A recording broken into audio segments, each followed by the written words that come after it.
You walked into your manager's office on Monday. Resignation letter in hand. You explained you had an offer from another company. Better compensation. Better trajectory. Time to move on. And by Friday, your current employer came back with a counter. Salary increase. New title. Promises about what's possible if you stay. Most professionals take that counter. And 80% of them leave within 12 months anyway. Here is what HR knows about counteroffers that you probably don't.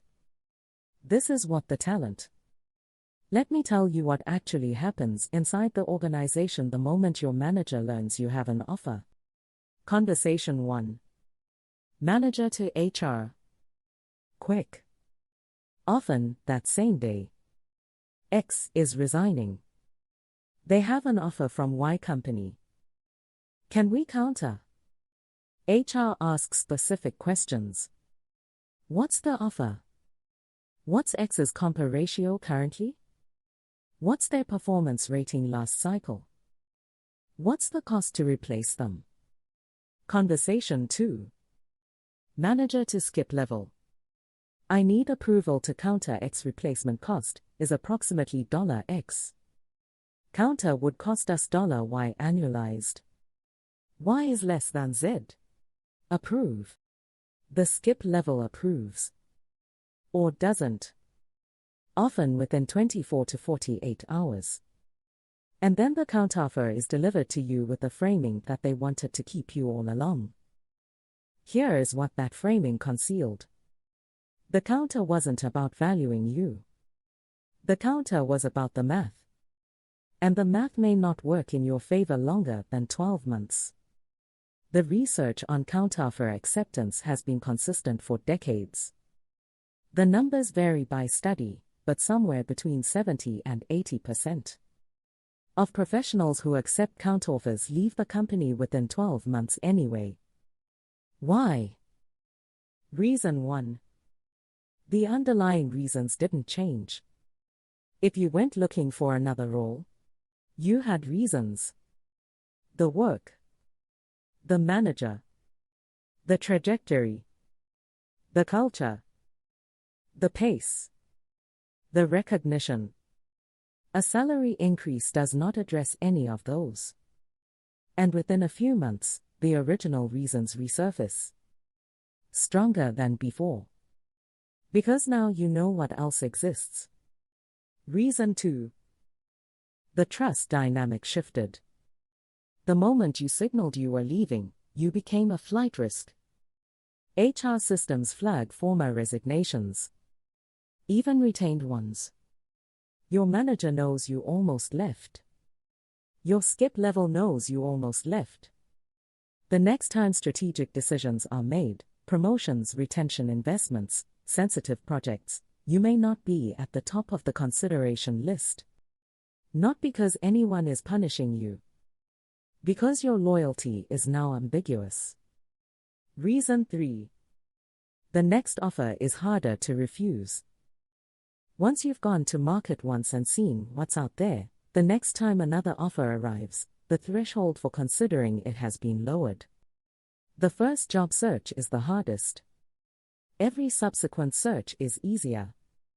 And the counteroffer that retained you is unlikely to be matched a second time.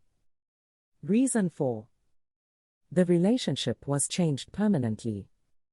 Some managers handle counteroffers professionally. Many don't.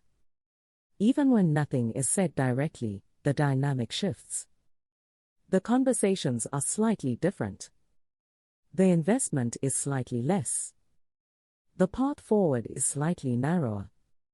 That accumulation, over 12 months, creates the conditions for the next departure.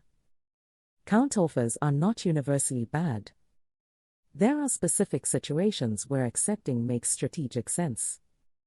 Situation 1. The counter addresses the actual issue.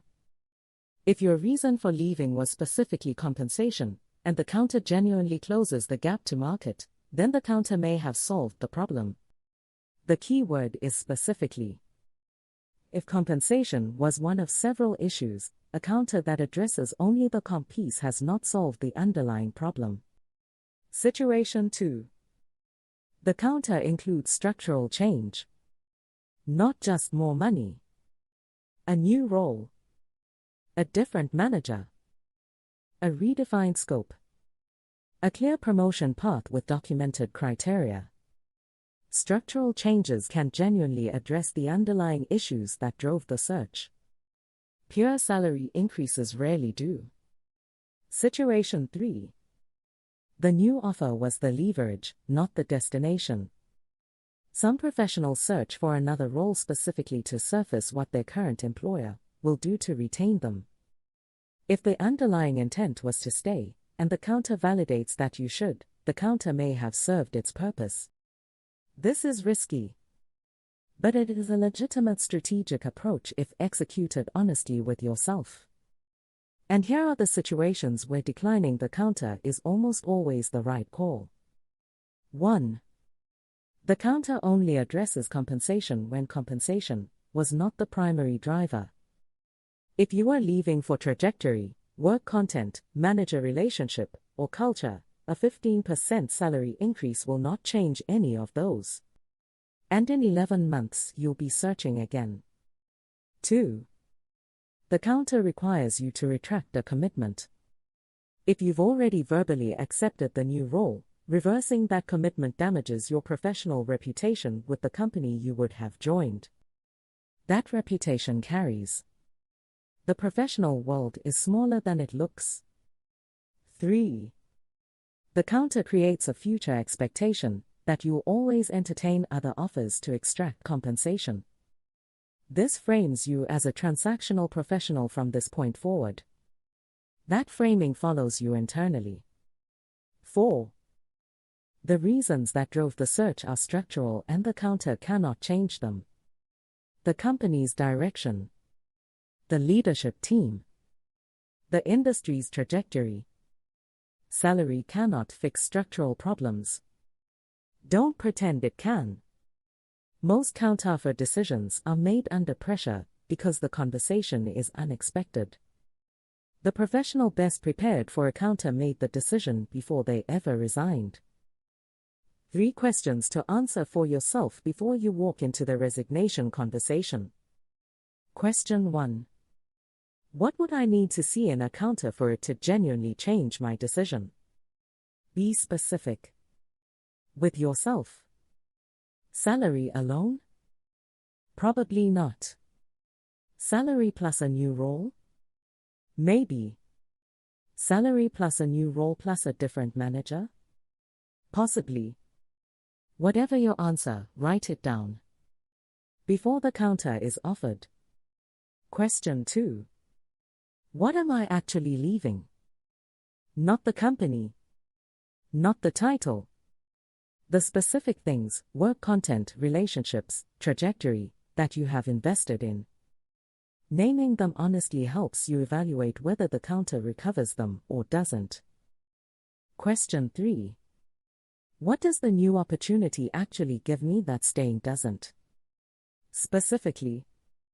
The clearer that answer is, the harder a counter is to derail. If you can't articulate it specifically, the counter will land much harder.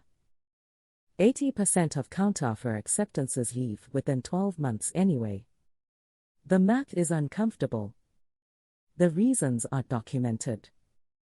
And the professionals who navigate this well are the ones who decided what they wanted before the counter was ever delivered. Counters can be valuable.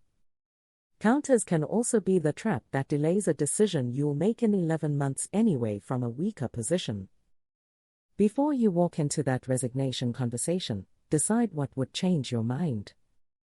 And what wouldn't. This is what the talent. The move is yours.